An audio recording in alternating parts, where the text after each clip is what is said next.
날마다 성경 읽기 히브리서 7장. 이 멜기세덱은 살렘 왕이요 지극히 높으신 하나님의 제사장이라. 여러 왕을 쳐서 죽이고 돌아오는 아브라함을 만나 복을 빈 자라. 아브라함이 모든 것의 10분의 1을 그에게 나누어 주니라. 그 이름을 해석하면 먼저는 의의 왕이요 그 다음은 살렘 왕이니 곧 평강의 왕이요 아버지도 없고 어머니도 없고 족보도 없고 시작한 날도 없고 생명의 끝도 없어 하나님의 아들과 닮아서 항상 제사장으로 있느니라. 이 사람이 얼마나 높은가를 생각해 보라. 조상 아브라함도 노량물 중 10분의 1을 그에게 주었느니라. 레위의 아들들 가운데 제사장의 직분을 받은 자들은 율법을 따라 아브라함의 허리에서 난 자라도 자기 형제인 백성에게서 10분의 1을 취하라는 명령을 받았으나 레위 족보에 들지 아니한 멜기세덱은 아브라함에게서 10분의 1을 취하고 약속을 받은 그를 위하여 복을 빌었나니 논란의 여지없이 낮은 자가 높은 자에게서 축복을 받느니라. 또 여기는 죽을 자들이 10분의 1을 받으나 저기는 산다고 증거를 얻은 자가 받았느니라.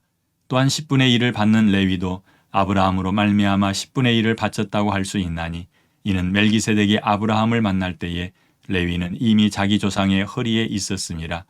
레위 계통의 제사 직분으로 말미암아 온전함을 얻을 수 있었으면 백성이 그 아래에서 율법을 받았으니 어찌하여 아론의 반차를 따르지 않고 멜기세덱의 반차를 따르는 다른 한 제사장을 세울 필요가 있느냐. 제사 직분이 바꾸어졌은즉 율법도 반드시 바꾸어지리니 이것은 한 사람도 제단 일을 받들지 않는 다른 지파에 속한 자를 가리켜 말한 것이라. 우리 주께서는 유다로부터 나신 것이 분명하도다. 이 지파에는 모세가 제사장들에 관하여 말한 것이 하나도 없고 멜기세덱과 같은 별다른 한 제사장이 일어난 것을 보니 더욱 분명하도다. 그는 육신에 속한 한 계명의 법을 따르지 아니하고 오직 불멸의 생명의 능력을 따라 되었으니 증언하기를 내가 영원히 멜기세덱의 반차를 따르는 제사장이라 하였도다. 전에 있던 계명은 연약하고 무익함으로 패하고 율법은 아무것도 온전하게 못할지라. 이에 더 좋은 소망이 생기니 이것으로 우리가 하나님께 가까이 가느니라. 또 예수께서 제사장이 되신 것은 맹세 없이 된 것이 아니니 그들은 맹세 없이 제사장이 되었으되 오직 예수는 자기에게 말씀하신 이로 말미암아 맹세로 되신 것이라. 주께서 맹세하시고 뉘우치지 아니하시리니 내가 영원히 제사장이라 하셨도다. 이와 같이 예수는 더 좋은 언약의 보증이 되셨느니라.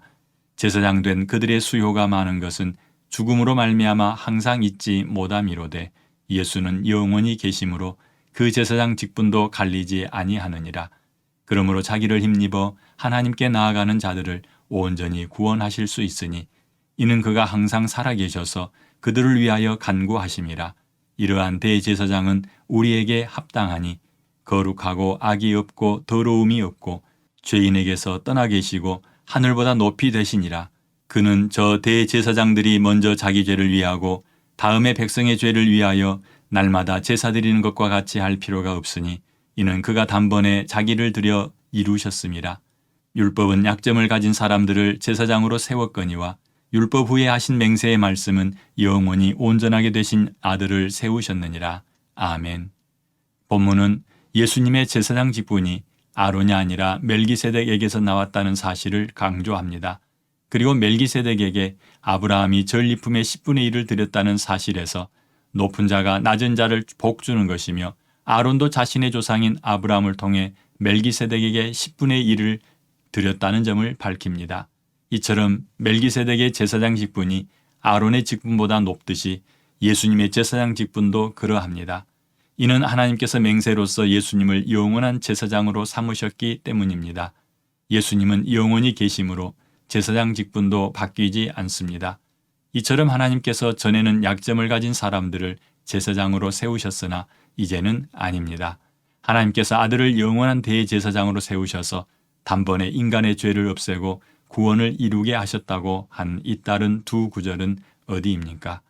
27절과 28절입니다. 그는 저 대제사장들이 먼저 자기 죄를 위하고 다음에 백성의 죄를 위하여 날마다 제사 드리는 것과 같이 할 필요가 없으니 이는 그가 단번에 자기를 들여 이루셨음이라. 율법은 약점을 가진 사람들을 제사장으로 세웠거니와 율법 후에 하신 맹세의 말씀은 영원히 온전하게 되신 아들을 세우셨느니라. 아멘. 우리에게 예수 그리스도를 대제사장으로 보내셔서 우리를 구원하신 아버지 하나님, 우리가 우리 주 예수 그리스도를 의지하고 그와 연합하여 하나님의 자녀가 되므로 아론의 반차를 쫓은 제사장들처럼 자기를 위하여 속죄제를 드리고 또 매번 반복하여 드릴 필요가 없게 됨으로 인하여 하나님께 감사드립니다. 아버지 하나님, 예수 그리스도가 우리에게 이루신 이 구원이 헛되지 않도록 우리로 하여금 구원을 잘 간직하게 하시고 구원의 의미를 놓치지 않게 하여 주시옵소서. 반복적인 죄로 인하여 구원이 퇴색되지 않기를 원하오니 우리를 도와주시옵소서. 또한 멜기세덱의 반차를 쫓아 하늘의 대제사장이 되신 예수 그리스도를 우리가 구주로 받았으니 그 자부심 가지고 살아가게 하시되 특별히 죄와 싸워 이기게 하여 주시옵소서.